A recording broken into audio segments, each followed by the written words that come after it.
As the title suggests, things will likely get worse. But what can you do, and what should you do? If you're new to this channel, my name is Chris, and on this channel we discuss emergency preparedness, aka prepping. When I sat down to work on the title and kind of prepare the outline for this video, in the title I wanted to add the phrase at the end, before they get better. In other words, things will get worse before they get better. And to be honest, I'm having a bit of a difficult time trying to find the silver lining to actually validate appending that phrase on the end of the title. And you may be watching this video and say, wow, this guy is a pessimist. If you're new to this channel, hopefully you've gotten to know me over time, but if you're new, I'm not a pessimist. I think I've kind of come to the conclusion that I'm really more of a realist here as of late, that I've tried to take the position, understand what's going on, and try to be honest and evaluate and adjust and adapt my life. And that's what I'm trying to build in this community, is to help people to prepare for the different challenges coming on the horizon. For me, I personally I'm very, how should I put it? I'm very introspective, and I tend to constantly reevaluate my own life. I try to evaluate what's coming on the horizon to prepare myself and my family so that we're capable of dealing, and we're able to weather both literally and figuratively what may be coming. Now, on the channel this week, I purposely focus on preparing for what's most likely, or what's most likely going to impact you. And we started off with a poll, and I did a couple of videos which we'll talk about in a second. But the poll started off, and I asked several questions, and I gave people the opportunity to vote. The first one was, what are you preparing for? I asked people, what motivates you? What are you concerned about? What are you preparing for? The first one was local regional threats, and that one came in at 7%. The next one was societal threats, and with the phrase afterwards, I put, I believe our society is deteriorating. 39% of the people voted on that one. Clearly, by far the largest one that people voted on. The next one was global threats, which were conflicts between nations. And then I ended up with ecological, biological threats, and that came in at 5%. So all that to say, clearly people are concerned with the societal issues that we're facing. And I would have to say, well, I share similar concerns, and I'll talk about that a little more in a moment. Now, earlier this week, we covered a couple of videos. A few days ago, I discussed what is most likely going to be a threat, an immediate threat in all of our lives. And we went over a video talking about how weather patterns are changing, where we're seeing more and more, how should I put it, extreme weather events. I also provided a video before this one, and I gave a tool to the community, and I'll link to both of these videos in the tool as well, where I gave you a threat assessment matrix tool where you could sit down and really help you, or the point of that tool was to help you assess the threats and enable you to prepare accordingly. So when people get into preparedness, it's easy to just start kind of preparing for, let me go over here, I've heard this is a problem, let me prepare for this. But the point of the tool was to help you evaluate and prioritize what is most likely and adjust accordingly. And again, I'll provide links to both of those videos. Now, when we talk about threats on the horizon, things that I see personally that I'm concerned about, even with our own nation, and it kind of ties back to the poll that I did. The first one, and again, I'm constantly reevaluating the concerns that I have. The one that concerns me the most at this moment is the midterm elections this year and the presidential elections in 2024. From everything I'm studying and reading, it looks like even this midterm election coming up will be probably more contentious than even the presidential election of 2020, if you can believe that. And that kind of ties into the societal collapse issue. The fascinating thing is, oddly enough, I'm increasingly seeing different news outlets use the term, I don't think it's just for clickbait, but I'm seeing this term more and more roll out, of potential civil war, phrases that are very similar.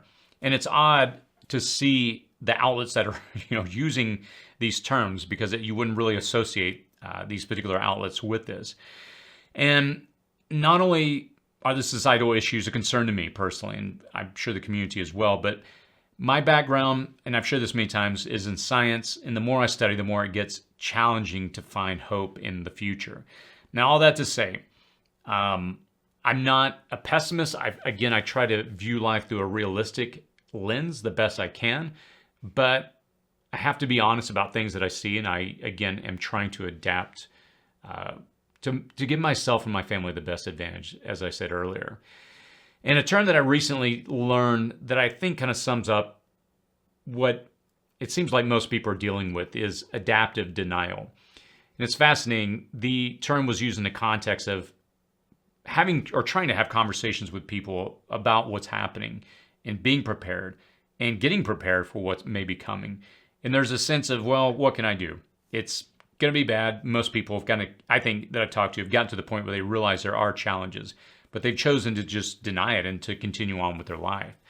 And I think the weight of challenges that we face collectively, I think it forces, or rather it overloads people. I think people just tend to give up. It's easier to just simply not think about it and move on and carry on with social media, staring at your phone, doing your job, just turning on the TV. And it's easier to phase out and not have to worry about it. Because I think for a lot of people, the question comes up, well, what can you do? And this is one of the kind of the responses I've heard back is, yeah, I see the problems, but what can you do? And that's why I love the preparedness community so much. And I'm honored and I feel very privileged to be a voice in this community among others. And I try to always answer this in all my videos. If you've watched my videos, when we sit down as a team and we look at what we're going to talk about, I try to avoid just doom and gloom and just pumping out the problems, because I know a lot of outlets that do that, and it frustrates me because they don't provide the answers. So pivoting to the second part of the title of this video, so what should you do now? So let's talk about that. I think one of my, a channel I love, we do a video together once a month with this channel and a few others, but the Canadian Prepper, one of the things that he used to talk about a lot in his videos, and I'm sure he still does, is he explains that while the grid is up, the things that you can get now, when the grid goes down, it'll be exponentially different. And he uses the example of, and maybe does of rice, I forget which examples, but the approach he uses applies to this example I'm about to give you is a 50-pound bag of rice. Right now, I could go down to a big box store like Costco, Sam's Club, and get it for about 20, 25 bucks. Now, in America, I believe the average income is around 50 to 55K a year. And if you do the math, that roughly equates to about 25 an hour, give or take. So a typical American could work for an hour. They could go and get a 25-pound or 50-pound bag for $25. Now, you could survive on that for a long time. I'm not by any means suggesting you just live off rice, but it would get you through. Now, the point, and this is what the Canadian Prepper always points out, is that if the grid were to go down, being able to produce that same amount of calories, clearly in an hour, you can't do that. The hour that I could spend working now and get that bag of rice, to produce that amount of calories that you can get in a 50-pound bag of rice right now, I wouldn't even know how to calculate that. That would be a considerable amount of time. But the point that he always makes, and I agree, is that while things are good, while the grid is up, while things are still within a range of affordability, prepare now the best you can. And let me encourage you, let me just tack this on the back of it, do not lose hope. And again, I'm always hesitant when I do these videos because it can get, again, very doom and gloom, but I always want to leave you with the parting thought of don't lose hope, you have the time, and take advantage of this time. And again, this is what I love about this community, is that those of you that have made it this far in the video, that watch my channel, there is an attitude of, we know there's challenges, but we are going to do something. We are not in a state of adaptive denial, but we have chosen to move forward. And for me, again, I go through a lot of various forums. I read a lot of different type of outlets, and there's a strong sense of despair that I see for so many, because so many see a bleak future. And again, this is what drives me to this community and continues to bring me back, is that I have a choice, and as preppers, we can prepare. If we're to face the challenges on the horizon, we are going to face challenges. Preparing now will mean everything. And if you've ever studied history, you can see that there's been moments where things can change quickly. A single event can change everything in a moment. If the right conditions, or rather the wrong conditions, come together, things can exponentially play out. I'll just put it that way. And it feels like at the moment that we're what I consider a tinderbox moment. The fuel's there. And I feel like there's people running around with matches, and that's what concerns me right now, is that the potential for something to go wrong is there. So what I would encourage you is this.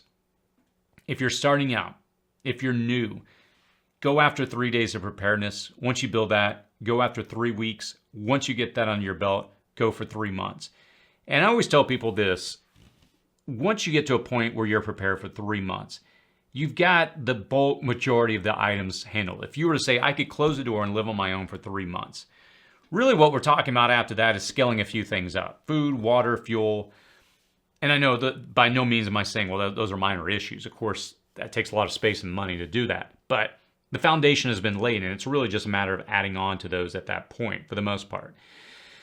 And so I say all that because in a few weeks, I'll be focusing on teaching the community the 3-month principle, teaching you how to build to that. And I'll be releasing information soon, specifically to help you get to that 3-month mark. And I think it's so imperative because it's always usually the number in the prepper community is 1 year. You're not truly a prepper until you're prepared for 1 year.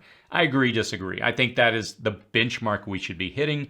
But if you can make it to that 3-month mark, you are in a good position to scale up. So in saying all this, the other thing I would encourage you at this moment is to focus, and this is free, and a free tip, by the way, for you. But it's free. It costs you nothing to build community. Building with your friends, building with your family. There are some friends that I have locally that I'm helping train and providing them as much as I can to help them be prepared, that I personally believe would be a valuable asset if a disaster happened. And I'm not doing this just because I want them to be an asset, but I genuinely care for them and I want to help them. But all that to say, I believe this next time frame that we're going to go through, community will be everything.